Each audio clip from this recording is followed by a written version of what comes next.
magdalo sa ating mga pagtitipon gaya na nakasanayan, di ba? At sali ay palakasin natin ang loob ng isa't isa, lalo na ngayon nalalapit na ang pagdating ng ating Panginoon.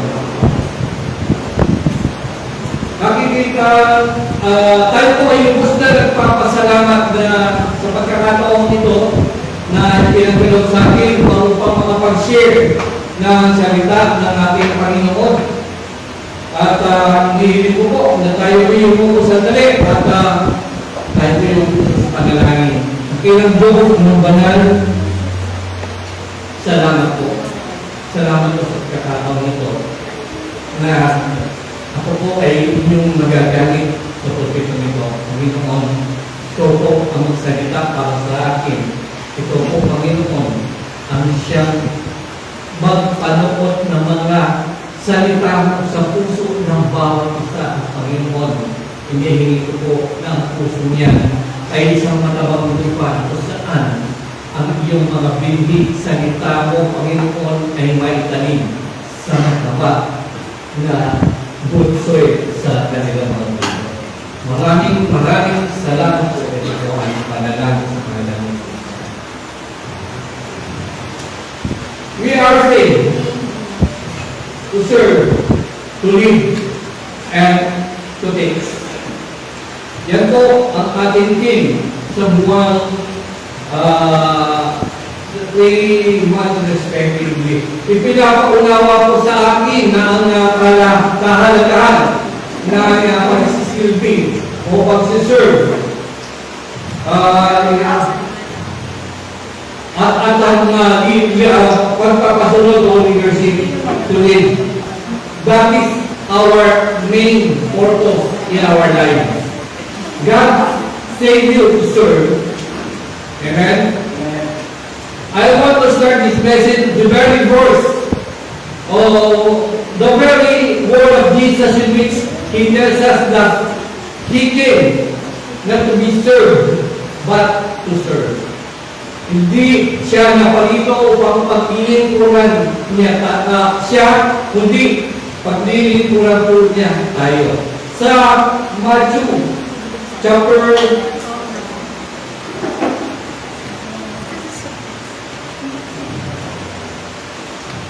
sapagkat maging ang anak ng tao ay naparito, hindi upang paglingkuran siya, kundi upang maglingkod at ialay ang kanyang buhay sa ikatutubos ng marami.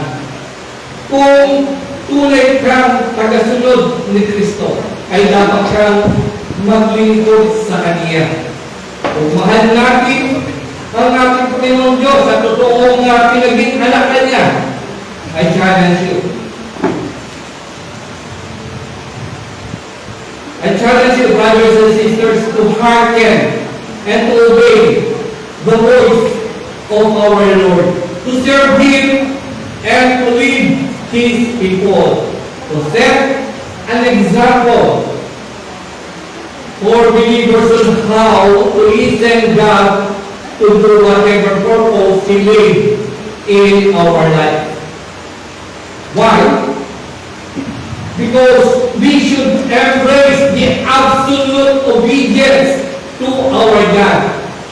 Sinyer ko po kanina yan absolute obedience to our God. Sabi nga po na ipinos ng aking Pastor Ariel na akin pong nagpahantin po ng aking damdamin, kaya ako po ito'y tunawya. Ang sabi po yung loving God means obeying His command and following His will. Hindi mo po pwede sabihin na mahal mo ang Diyos, ngunit i-enjoy ka naman sa pagsaway sa Kanya. Ini-enjoy mo ang pagtatampisaw sa kasalanan. And what is obedience? Ano po ang obedience? Ito po ay moral, it is our moral duty to become mature Christian. Ang topic po ni Pastor Ariel kanina sa ating life group ay how to become a mature Christian. Ayan po, our moral duty to become a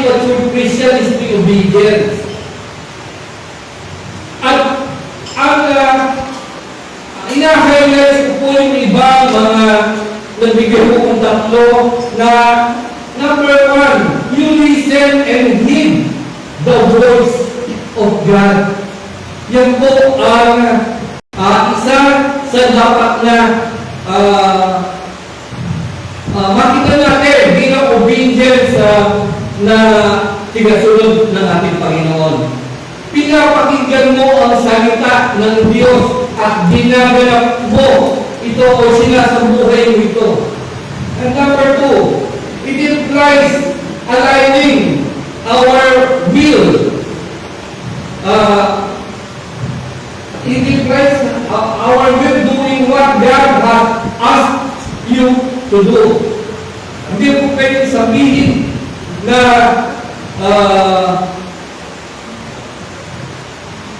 iniaasa mo sa Diyos ang iyong bukas at ang loob mo ay naka-align sa kalooban ng Diyos. Ginaganap ang nais ng Diyos sa buhay mo.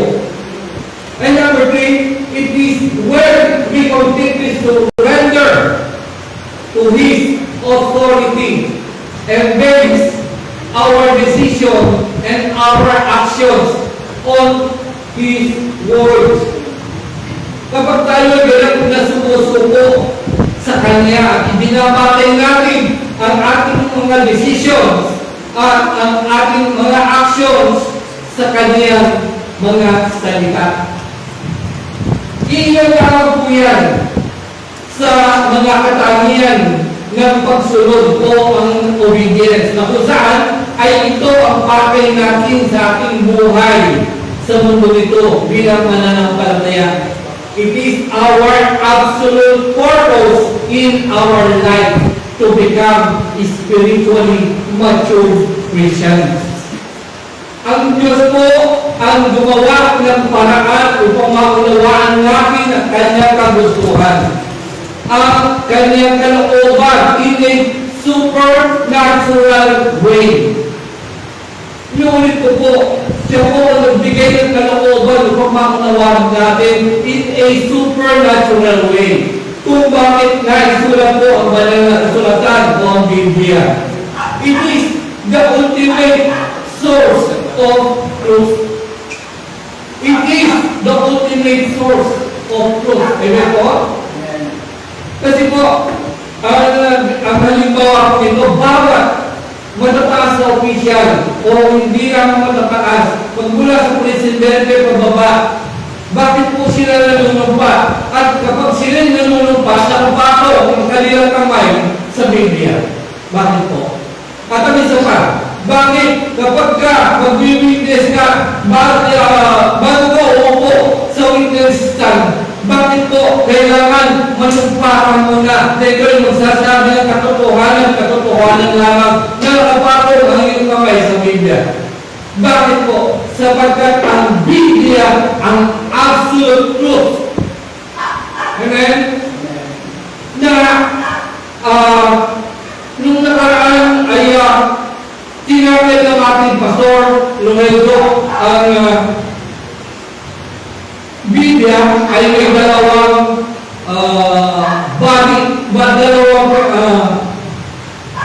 nilalaman. Ang dalawang nilalaman ng Biblia ay logos at rema. Ang ibig ay ito po ay Greek word siya na ang ibig na sabihin ng rema ay utterance. Ang sabi ko ay the things said. Yun po ay ang ating Panginoon, yung sinabi niya. At ang logos ay salita, isinulat na salita. So, ang ibig sabihin, ang ating Panginoon ay ang mismo salita. Ang sabi nga po sa John 1, chapter 1, verse 1, in the beginning was the Word, and the Word was with God, and the Word was God. Ang salita po ay ang Diyos. At ang nga po sa verse 14, and the word became flesh and dwelt among us.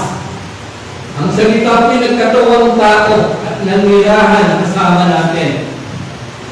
Amen? Kaya po, ang pagbabasa ng Biblia, ang salita po na yan ay ang ating Panginoon Jesus. Na sisimula pa din po ba sa mga kaibigan ni David, kasi na Meshach, Shadrach at Abednego, nung ipinasok sila sa fiery furnace na 7 days na pinag-init upang sa ganun ay mamatay yung 10 kaibigan ni Daniel na yan. Bakit nagtataka sila hindi ba lang nasusunog ang mga tao na yun? At bagkos, 3 lang yung pinasok nila pero bakit naging 4? Tapos, nasabi ng Biblia, anak ng Diyos ang isa.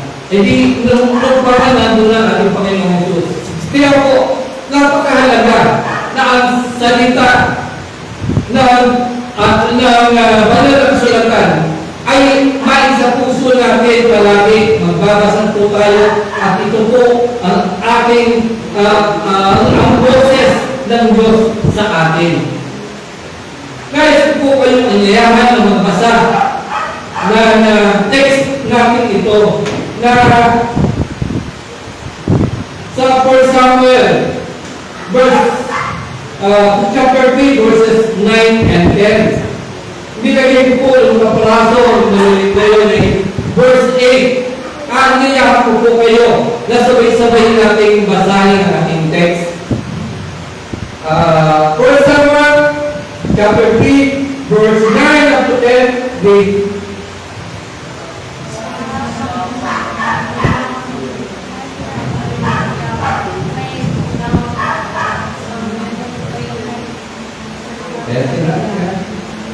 Nahiga ko rin, kapag galing mo ang tinawag ka, ganito ang sabihin mo.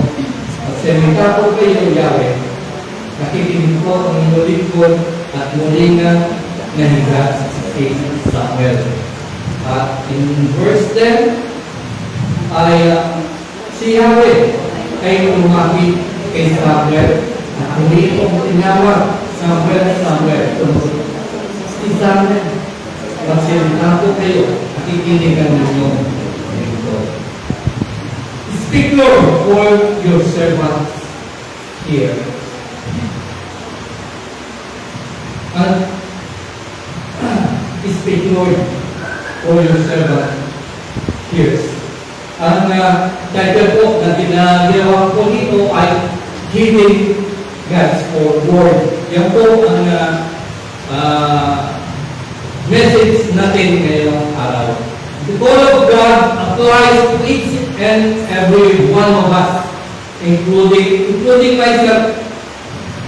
Kaya po totoo ang sinabi ni Pastor Lorenzo na sa nakalaang mensahe niya na ang unang tinatamaan ng mga mensahe i-deliver sa pulpitong ito ay ang speaker. Kung sino po ang speaker, habang i-review niya po ito, madalas nasasaktan po ako. Madalas, habang ginagawa ko ito sa pag-upo ko sa computer, kaya luluwa ko. Ganun na lang. Kailangan ko na tumigil dahil hindi ko makita yung ginagawa ko. Tinatamaan, umaaray lagi ako sa salita ng Diyos. Sapagkat, sabi ko nga po, lahat tayo ay mga flows. Lahat tayo ay hindi perfecto. Subalit ang puso natin, gusto natin na mapakinggan ang boses ng ating Panginoon at sarili na sumunod sa kanyang mga salita, sa kanyang mga sinasabi sa atin. Hearing the voice, God's voice. Hearing God's voice. Sa binasa po natin sa Samuel na sinabi ng Diyos sa kanya ang lahat ng balak niya kay Eli. Si Eli po ay high priest at may dalawa po siyang anak na priest. Sila po ay nasa priesthood at nasa lahi ng mga Leviticus order. At sinabi ng Diyos kay Samuel na wala bato-bato sa langit at tamaan ko ay huwag magalit ko ikaw na ngayon. Sapagkat kung minsan sa ating pamilya, ang pagpapasunod natin sa ating mga anak ay involved. Bakit po? Dahil ang dalawang anak ni Eli na dapat ay sacred na ginaganap ang kanilang tukuling-ulit, winawalang bahala ang salita ng Diyos. Nagpagamat alam ni Eli na kanilang ama ay hindi po sila kinokorek. Dahil sa sobrang pagmamahal niya, pinubabayaan na lang niya. Total kaligayahan nila. Subalit ano sabi ng Diyos? Dahil dyan, ang inyong sambahayan, sabi ng Diyos kay Eli, ay mamamatay. Dahil dyan, ang iyong sambahayan ay mamamatay. Talagang, ang mga anak ni Eli ay inahayaan na magkasala, including yung mga sumasamba na pupunta ron ay niyaya na sexually. Binababayaan na pati yung mga yun ay magkasala. Kaya nagalit ang Diyos sa kanila. Ang sabi ng Diyos, sabay mamamatay ang mga anak mo at ikaw mababalik ang leeg mo. Yun po ang sinabi ng Diyos sa pamilyang ito.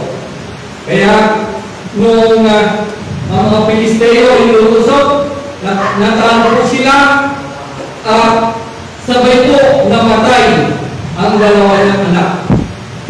Nakarating ang balita kay Eli at doon dahil sa kabiglaan niya, mahal na mahal niya yung dalawa anak niya, kaya niya in-spoil. Dahil sa kabiglaan niya, hinimatay siya. At nung mahimatay siya, bumagsak. Sakto. Yung matigas tumagay sa leeg niya. Tumama. Hindi po biro ang salita ng Diyos na kapag hindi natin sinunod, sasabihin natin maliwala. Pero, kailangan po natin sundin ang boses ng ating Panginoon. Hearing God's voice. Ang mga highlights po when you hear God's voice. Number one, when we hear God's voice, you're not neglecting your personal dreams and ambitions.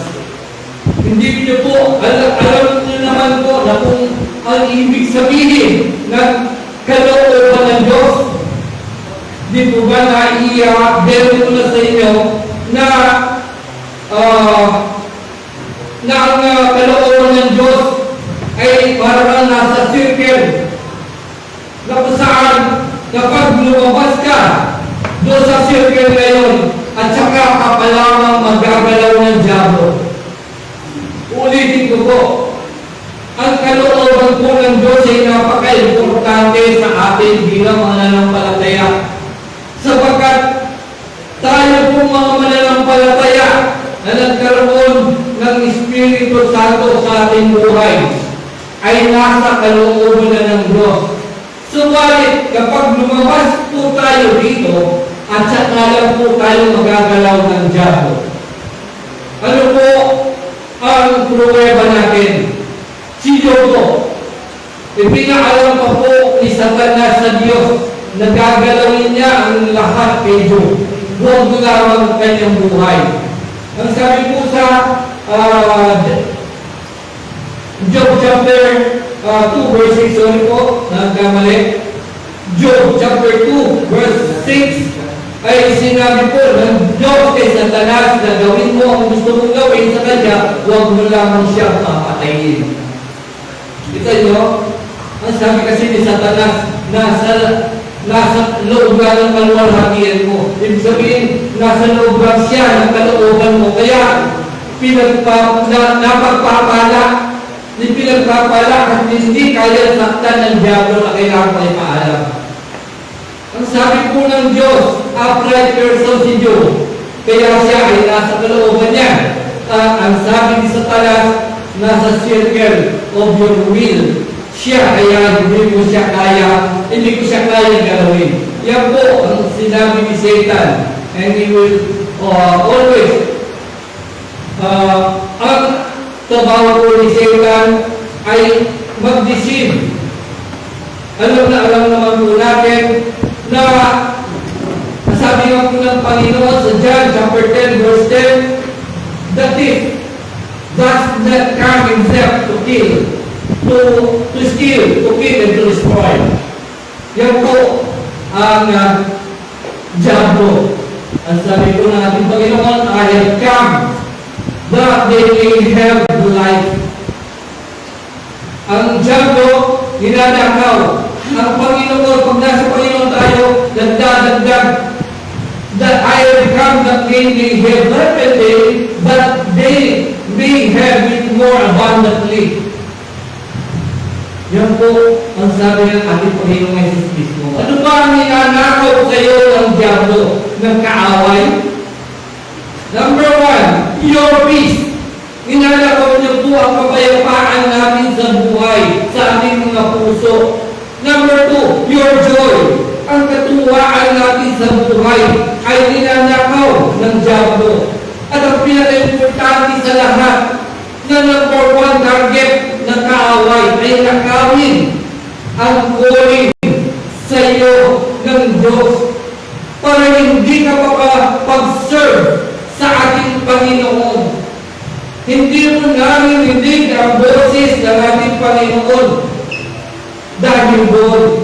Hindi ka magiging masusunod sa Kanya. Or, yes, you can be successful in many other things, but you will never get the greater impact, the way what God wants you to be.